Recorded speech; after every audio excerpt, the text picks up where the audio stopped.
Welcome to the Success Ascent. My name is Pat Mancuso, the creator and host of our show.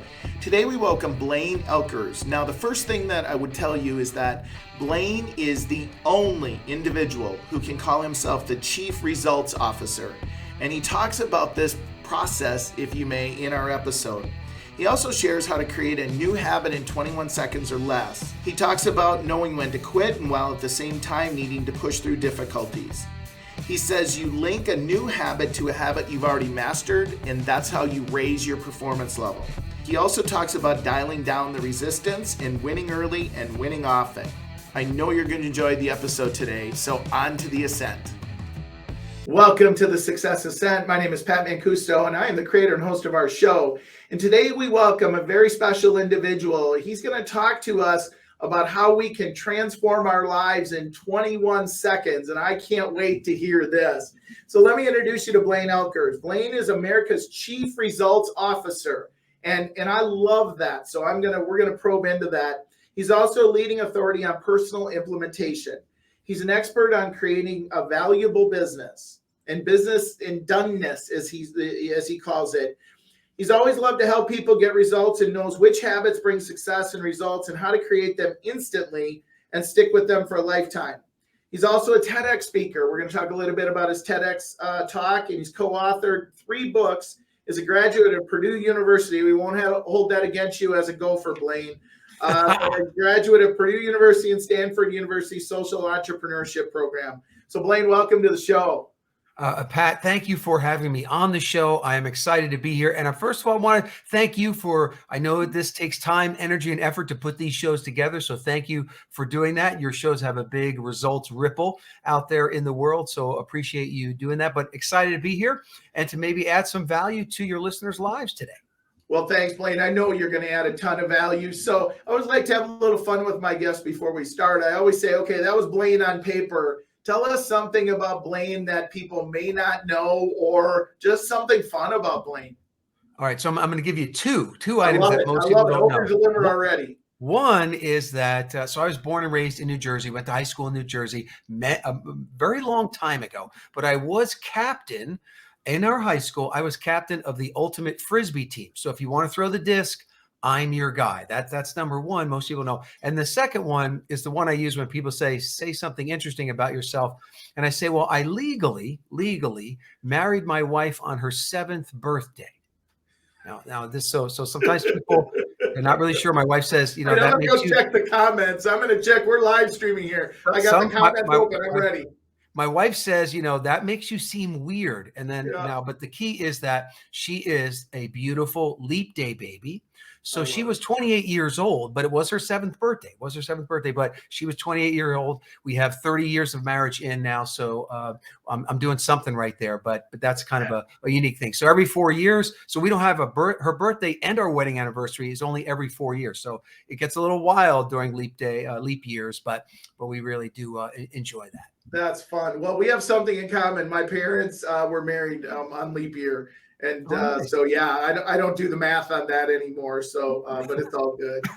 So, Blaine, the focus of our show, The Success Ascent, is to help entrepreneurs, in their journey of success. And the ascent is going up. We always know that, that entrepreneurial journey is not always up. Sometimes it's sideways. Sometimes it's backwards. But the goal is to help inspire people and learn and cut down the curve of learning, if you may. So let me ask you this. Let's start with your entrepreneurial journey. What got you involved in entrepreneurship or, owning a business, if you may, or starting a business? Like, where do you think that started? Yeah, I mean, you can go all the way back into the childhood. I always was somebody that kind of wanted to do my own business. But the pivotal moment for me, what I call the moment of dawning comprehension, where the emotion to have the business got high enough, happened about 28 years ago, when I came home from a business trip. I was working a corporate job at the time, and my son, Bo, he was 1 year old, and he kind of gave me the cold shoulder. And I was like, hey, Beth, what's going on with Bo? And she's like, well, you were gone so long, he kind of forgot who you were. I'm like, what? So that hit me really hard. Then I realized both my parents worked. So I came home to an empty house, and I made a Oh, wow. clarifying decision that night that no matter what it was going to take, I was going to work from home. Now, in the end, working from home really meant doing my own business. So I Right. started two different businesses, and they were both successful enough that a year later, took me a year, that we had saved up enough money, and my wife felt secure enough that I left that full-time job and got into business ownership, and then never turned back. And so Good for within you. a year, I was probably making 3 times what I was on that job. Now, it was a tough that year, but while I was doing all three, two businesses and the baby and my regular Right. job, I mean, that pushed our marriage to the brink, but we made it through that. And now I've been kind of the work from home dad for the last 27 years or so. So that really made a difference. And now when I think about it, though, like, I stay a business owner for the control, like being, Yep. staying in control of my schedule. People can't tell me what to do, when to do, where to do it.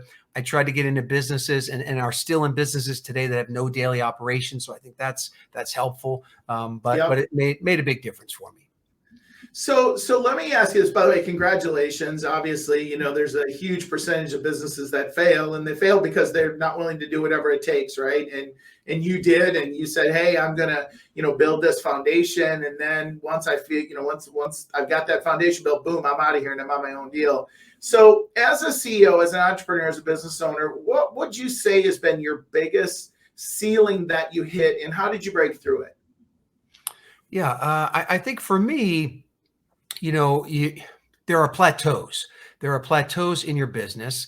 And what I kind of learned from one of my mentors, one of my favorite human beings, on the planet, is this guy named Jim Rohn. So you may or may not know Jim Rohn, but he always talked about, like, enjoy the plateau, Right. and my wife is very helpful. I could probably, type A, I could work all the time, Sure. 24 hours a day. And working from home did help me to have more time with the family because, but I could also work a lot. So you had to juggle that stuff. But I learned early on to enjoy the plateaus for a little while, then, kind of reassess, take a look at the next mountain, and then get recommitted to climb that mountain, for whatever the reason is. Right. But for me, I Right. think enjoying the plateaus and kind of giving myself a little bit of a rest, and a little bit of a stop and a little bit of a breather before then putting the pack back on and start to climb the next mountain. I think that's kind Sure. of helped me the most kind of throughout the last, couple decades. Yeah, I have this philosophy: you have to slow down to speed up sometimes to maximize your speed. And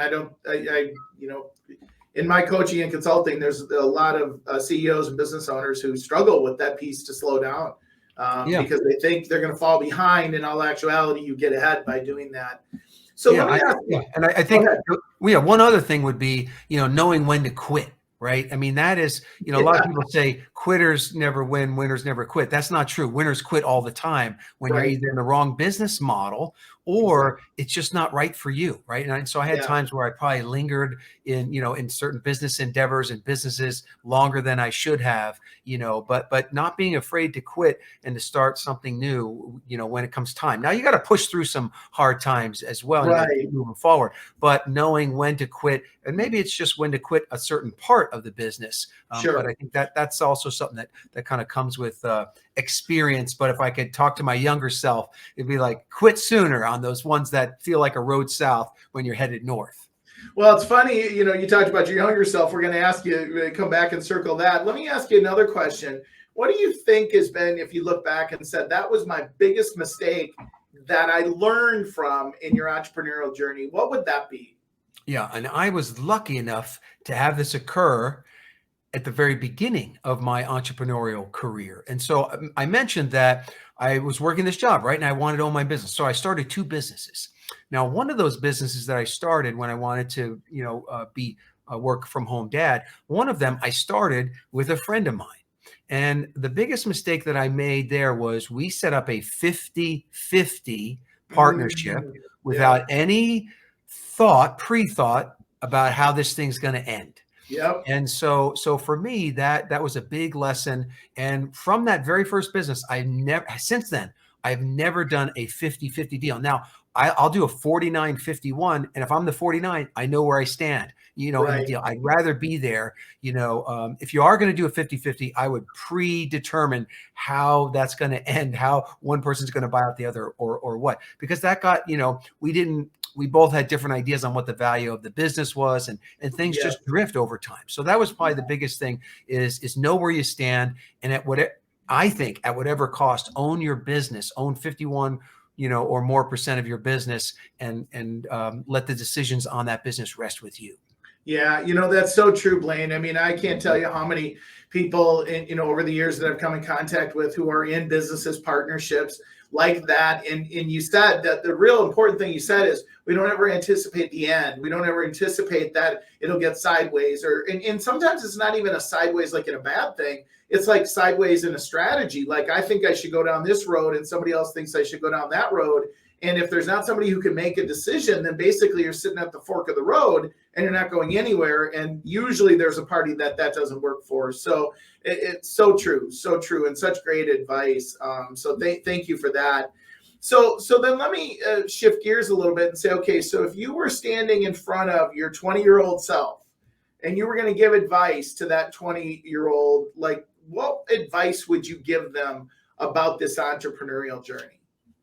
Yeah, I think for me, what I did realize early on, but I didn't apply it maybe as well as I should, is really, and I think you talk about this a lot in your podcast, is the power of the mind, the power that your mind has. I read a book early on called Think and Grow Rich. And basically it teaches you that, what you think about, you bring about. That's the little acronym I came up with. What you think about, you bring about.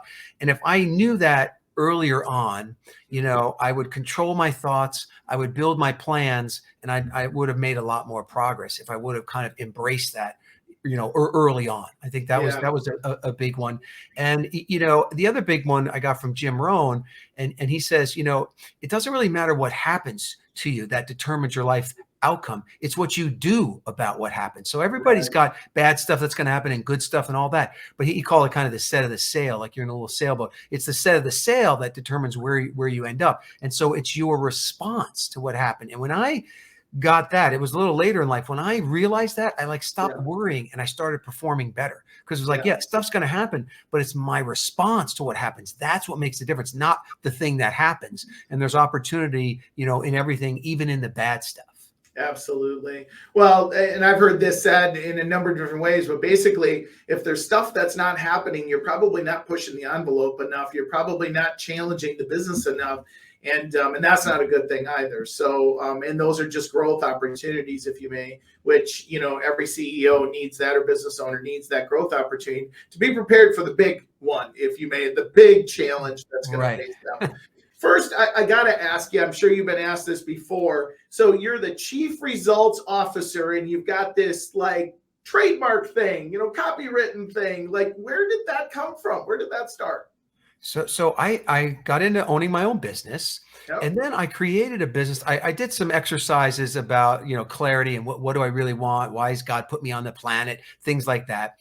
And so when I realized that I wanted to help people take control of their lives by taking control of themselves. So I started a training company called Self-Fluence. So that's a company that I own, that most of my efforts go towards today. So I started helping people get results, but I actually started working with a lot of mastermind groups of business owners. So like a group of all attorneys or all dentists. These business owners, they'd have a mastermind, but they wanted to ensure that they each individually were getting the results, that they were moving the needle.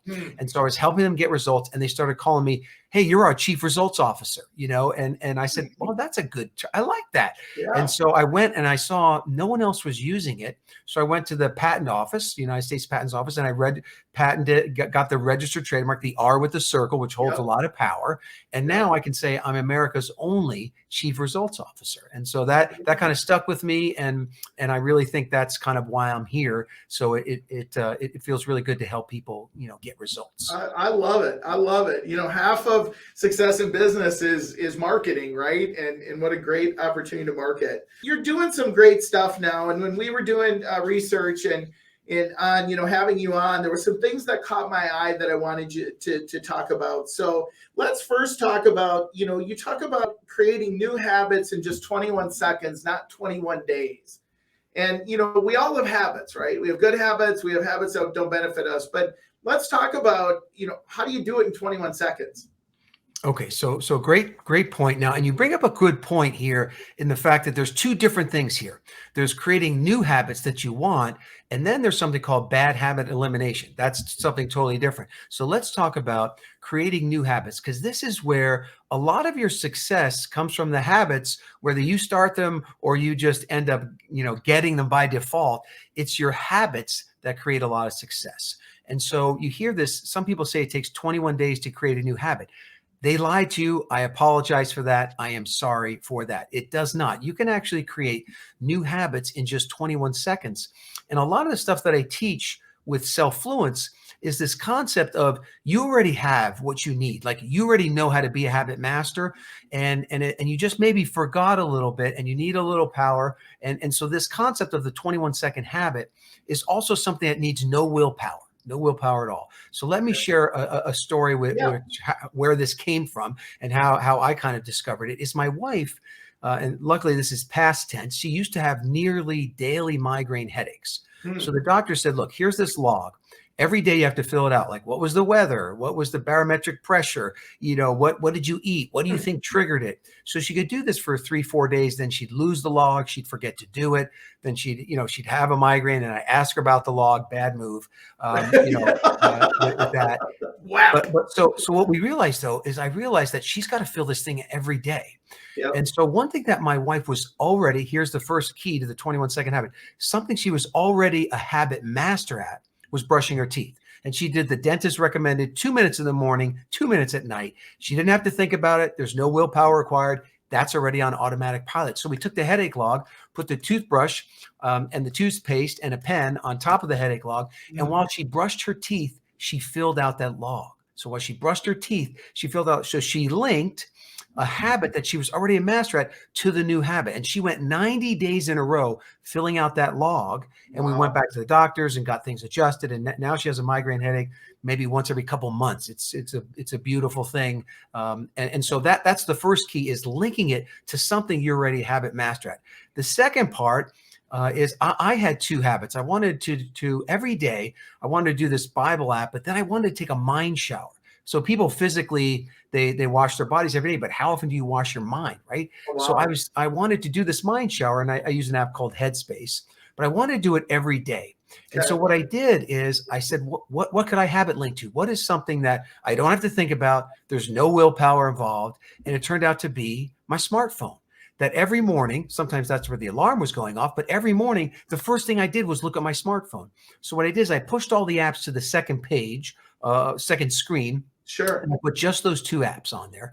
And then what I said is, look, when I open my phone first thing in the morning, I have to do those two things, the Bible app and the mind shower, and I can't touch anything else. And so this is the second key to creating a habit that sticks, is that you have to surf an urge. So I surf the urge to want to check the news, check my email, check my text messages from my kids, check my bank accounts, check if new orders came in, all those things. Like I really want to do that stuff every day. I surf that urge and I say, I can't do that stuff till I do these two things. Now, I prefer a 10-minute mind shower, but if I only have 3 minutes or 2 minutes, I'll do that. I still kind of win at it every single day. And today was day like 1,489 in a row that I've done that. Now it's documented, which is nice in the app, so I can do screenshots to kind of prove that it works. But that's really, those are the two keys, are linking to something you're already a habit master at. And you think about your day. There's a lot of stuff you do. You wake up every day, you get dressed. One client of mine, she really wanted to plan her day. She just wasn't planning her day.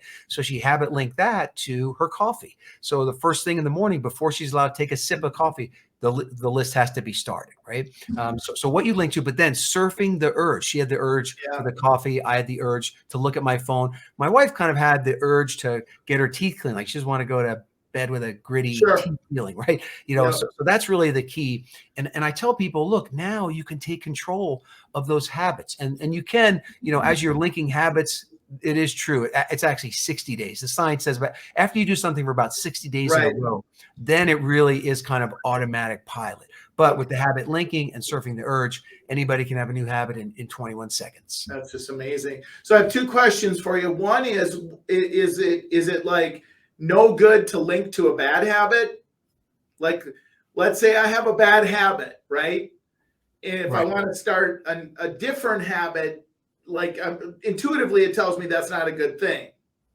So part of what you're saying is right. Now, this is a different conversation, this bad habit elimination. But Okay. but there's three keys and maybe 8 tips to bad habit elimination. But one of the three keys to bad habit elimination is a substitute habit, right? Okay. So if you can almost poison the bad habit by every time the bad habit comes, you link in a good habit. Now, Sure. you could try to link it in on the front end of the bad habit, so you don't do it quite as much. But even if it was on the back end, if it's still something that happens every day, you're having a cigarette and you really don't want to, Right. you could link to that because it is something that is happening, right? Okay. But having a substitute habit is really key. So for Okay. like cigarette smoking, some people will substitute exercise. So when they feel like a cigarette, they do some jumping jacks, they do some push-ups, they do something. But that's a big key to the bad habit is substitution. Also having a big why, like a reason why. That's another key. And then the third key is minimizing or removing cues and triggers. So we're all human. We have a bad habit and we try to stop it. But when it comes back, typically, if you think about it, there's some cue, Sure. or trigger that made that happen. So if you can minimize that or eliminate it, then you stand a better chance. So an example of that might be if I wanted to stop smoking, eliminate the trigger or the cue would be to not have any cigarettes in the house. Yeah, like It's like if the dark, cigarettes right? are yeah, that works well for not having junk food or whatever. If you can create distance between Right. they stay out of sight, out of mind. If you can keep it away from you, that works. That works really well. And then you also notice if the bad habits are creeping back, something else is there, right? So it could be Sure. stress, it could be a certain person, or other things, that are kind of getting you worked up about it, right? So you Yeah. have to kind of begin to address, try to minimize that stuff. Sometimes you can't eliminate it, but you can look Right. to minimize it. And then look, we're all human, so you just want to get back on the horse and ride again. So we got a new streak. You made it 3 days. Let's try to make it 4 now, right? You're just trying to better your best and keep moving forward. As Rocky has this great speech to his son, and he says, "It's not how hard you get hit; it's how hard you can get hit and keep moving forward." So anyway, I love people from the East Coast. They never lose that accent. They never ever. The New Jersey accent was right there. When I hear him, I don't have it a lot, but if I start talking about my daughter, then yes, things Your start to come out. Your daughter. Okay, so let me ask you one other question. So the surf, you called it surfing over the urge. So you have an urge to do something and you surf that urge. Is that willpower? Is that where willpower comes in? Well, there isn't there a little bit, but you don't need willpower when you're linking it to the other habit. But willpower probably comes in a little bit there when you decide not to just forget it and bag it, right? So for example, in my phone, I could just say, I'm not going to do it today, and I'll just skip those, right? So there's a little bit of willpower, but there's a little bit of more so a commitment to yourself, right? And there's a faith in yourself. And what's interesting, I always say win early, win often, but you want to dial down the resistance, right? Small enough that you will win, because if you get 3-4 days in a row, the confidence and faith in yourself goes way up. Way up. So what I might do is if I cheat and I didn't do my mind shower, let's say, then I would drop it down to a 1-minute mind shower. I mean, I can do a 1-minute mind shower. I got 1 minute, for sure. And so I'll go down to that, and then I'll kind of get my muscles built down there, and then start to turn the resistance back up and go to 2 minutes or 3 minutes or 5 minutes. Makes sense. Makes perfect sense. So this one last piece I want to talk to you about. So you did this TED Talk, and you talk about result techniques which activate your mind with your top goal over 100 times a day. Tell me about that. Yeah. So TED Talk, if you're not familiar with it, it's a talk where you have one big idea to share, and you have a limited time to do it, and you have to stand in this red circle. Yep. So I kind of like to move around a lot, so it was a little tough for me, but it was a bucket list item. And what I shared some stories about myself, but the main thing I shared was this concept of white table. What you think about, you bring about. And we talked about the reticular activating system, which is at the back of your brain. And that's a system that kind of lets things into the conscious mind. And so the more you can program or remind yourself of who you want to become, what do you want to bring about? I call it the bring about statement. The more you can remind yourself of that stuff, the more your subconscious mind will feed you things to act upon, right? So what you think about, you bring about. Like there's still an action component here. It's not just all law of attraction here. It's you have to take action, right? You're gonna get some actions. But the way that you can remind yourself is to use that tool that we talked about earlier, and that is your smartphone. And so what I had people do during the TED Talk is I passed out cards, and we talked about how the mind was like a garden and how do you plant stuff in that mind. And I had people write, what is one thing you want to bring about? And so you write that on the card, and then everybody took a picture of their card, and they made that their unlock screen. And that's the key, because what happens is, and now if you have an iPhone, it tracks how many times you unlock your phone, but the average person sees their unlock screen 60 to 160 times a day. Oh, now, no initially way. you'll see it consciously, right? Oh but subconsciously you'll keep seeing it. Now I switch mine up, and I switch the wording, and I have some stuff for my family. I make like a little custom graphic, but it's that unlock screen. And now I ask people, I say, what's on your unlock screen? And either A, it's the default screen, or B, it's like a family picture or something like that, which is great. But then I said, look, why don't you do half family picture, half the thing you want to bring about, because you're seeing it so many times a day. Yeah. Oh my gosh. What a simple, I in our work and the things that I've done over the years, I'm very familiar with the reticular activator. And I just never thought of that piece of taking the goal and put it in on the 60 to 100 times a day. I mean, that's crazy. Yes. So now I go and I look at my phone, which is right here, and I have a picture of myself, but I have the wrong picture of myself. I want the picture of myself that's not the Bitmoji. I need the real picture of myself. Geez, that's just so simple. I'm sure it was an amazing TED Talk. Well, so Blaine, you know what? I mean, oh my gosh, you delivered such amazing content. So I'm going to put you on the spot for a couple of last pieces. I ask every guest, what's the best advice you've ever been given? Either business or personal. Yeah. I mean, I think for me, Jim Rohn was my top mentor. And so I got to meet him. I got to host him at events, share the stage with him. And if you don't know who Jim Rohn is, I'd look him up. You need to go find out. Yeah, exactly. Yeah, he's really good. And he told me a lot of things. But the one in business that stuck the most with me was he said that profits are better than wages. Right. And he said, wages, you can create, wages can feed you and stuff, but profits can create a fortune. Now, I added something to this when I became the work from home dad is I also said, don't be a slave to the profits, because I had to be careful. Right. My wife keeps me balanced, but profits are better than wages. And that stuck with me, and that kind of held me through. And then I went on to realize, I wanted to be around for my kids, but I also wanted control. And most entrepreneurs, they want like schedule control, life control. And I would work really, really hard to make that profit, to make sure that I could keep that control. But profits are better than wages. What's funny and somewhat ironic is that a lot of entrepreneurs want the freedom, want the control, and yet they don't have any because of the challenges that, they're just entrepreneurs, right? They're great at something, and they're the other things that they're challenged by is what they need the help on, if you may. So let's flip that upside down. What's the absolute worst advice that you've ever been given that hopefully you didn't follow? And if you did, what did you learn? Well, let's see. So I mean, I've processed advice pretty well, but I think when I look back with like raising my own kids, my wife and I, the biggest kind of regret we had there was that we didn't share enough of the losses, of the times things didn't work out, and we really didn't tell them, and our failures. And I wish I would have shared more of those failures and realized, one, they're going to learn. I missed the opportunity to teach them so much by not showing the failures. And two, I didn't show my humanness, that we're all human, we're all going to fail. So now, I almost, I kind of embrace my failures a lot more, but I wish I would have done it more as a parent and shared that.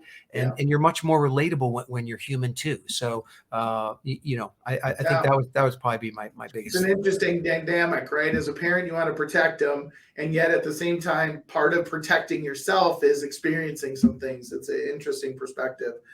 Well, Blaine, I'm going to ask you for a final thought here. I'm just going to do a little PSA and just thank our listeners. We so appreciate your support, your following, your comments, your feedbacks, your ratings, all the things that happen. We're at all the major sources.